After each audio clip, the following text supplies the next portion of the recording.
నేరా client head phone చేశాడ్రా. అయితే మంచిదేగా. దొబ్బులెట్టాడ్రా. దొబ్బులెట్టాడా? అవునా? ఎందుకు దొబ్బులెట్టాడు మావా? ఏముంది మావా, వాడు చెప్పిన పని చేయనానని మన టీఎల్ గాడు ప్రాజెక్ట్ మేనేజర్కి చెప్పుంటాడు, ప్రాజెక్ట్ మేనేజర్ డిపార్ట్మెంట్ హెడ్కి చెప్పుంటాడు, డిపార్ట్మెంట్ హెడ్ క్లయింట్ హెడ్కి చెప్పుంటాడు. అలా ఆడు నన్ను దొబ్బులెట్టుంటాడు. మన డైలీ రిపోర్ట్లో మనం చేసే ప్రతి పని యూఎస్లో క్లయింట్ హెడ్కి ఇన్ఫార్మ్ చేస్తూ ఉండాలి కదా మావా. ఏమన్నావు? కింద పనోడెప్పుడు పైవాడికి రిపోర్ట్ చేయాలి కదా అని అన్నాను. అంటే మేము ఇక్కడ పనిచేసేవాళ్ళం, మాతో పనిచేయించే క్లయింట్ హెడ్ ఎక్కడో అమెరికాలో ఉంటాడు, వాడికి ఇక్కడ మేము ఏం చేసినా తెలిసిపోతుంది. అప్పుడు 761 762 అనేవాళ్ళు పనిచేసేవాళ్ళు అయితే వాళ్ళతో పనిచేయించే క్లయింట్ హెడ్ ఎక్కడో ఉండే ఉంటాడు.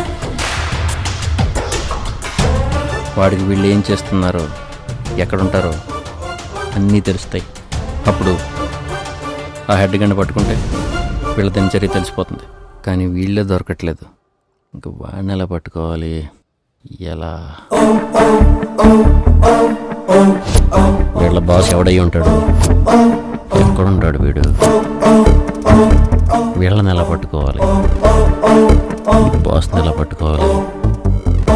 వీళ్ళని బయటికి ఎలా రప్పించాలి? అవును కదా? ఎస్. ఇప్పటిదాకా మనం చేసినవన్నీ చిన్న చిన్నవి. అలా కాకుండా పెద్దది ఒకటి చేయాలి. ఎంత పెద్దదంటే వరల్డ్ వార్ల హిస్టరీలో గుర్తుండిపోవాలి. అలా గుర్తుండిపోవాలంటే కరెక్ట్గా 10 నిమిషాల ముందు ఇంకొకటి జరగాలి. ఏంటది? అది తర్వాత చెప్తాను. ఆ పనులు చేయడానికి నాకు మనుషులు కావాలి. ఓ 20 మంది? 300 మంది. అంతమందా? వాడెవడో మన గురించి బాగా ఎంక్వైరీ చేస్తున్నాడు. అందుకే మన కుర్రాలని వాడకండి.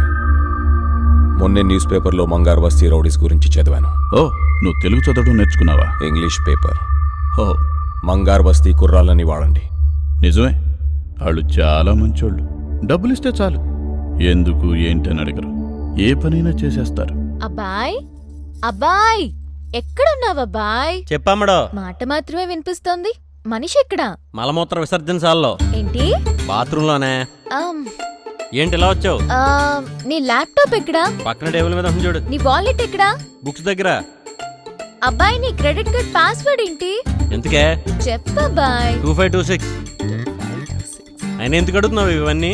ఏం లేదబ్బాయ్, నిన్న టీవీలో రింగ్ యాడ్ వచ్చింది, చాలా బాగుంది. మన పెళ్లిలో పెట్టుకుందామని. రింగ్ అంటే గోల్డ్ రింగా? కాదు, డైమండ్ రింగ్. డైమండ్ రింగా? ఆ. ఏం డైమండ్ రింగే?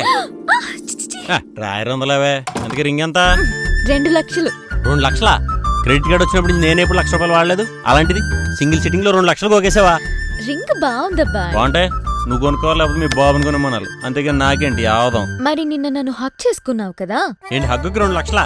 అంటే ఈ లెక్కన ముద్దుకు ముంచేస్తావా? ఊరుకో అబ్బాయ్, అయినా ఇంత చిన్న అమౌంట్ కే ఎందుకు అలా అయిపోతున్నావు? ఏంటి చిన్న అమౌంట్? ఆయన ఎందుకు వచ్చావు ఇక్కడికి? టిఫిన్ కి పిలుద్దామని. ఏంటి టిఫిన్ పిలవడానికి వచ్చి 2 లక్షలు వేసావంటే ఇంకా లంచ్ పిలవడానికి వస్తే, డిన్నర్ పిలవడానికి వస్తే, అమ్మో ఆర్పేవు. ఇంకెప్పుడు నన్ను లంచ్కి డిన్నర్కి పిలవడానికి రాకు.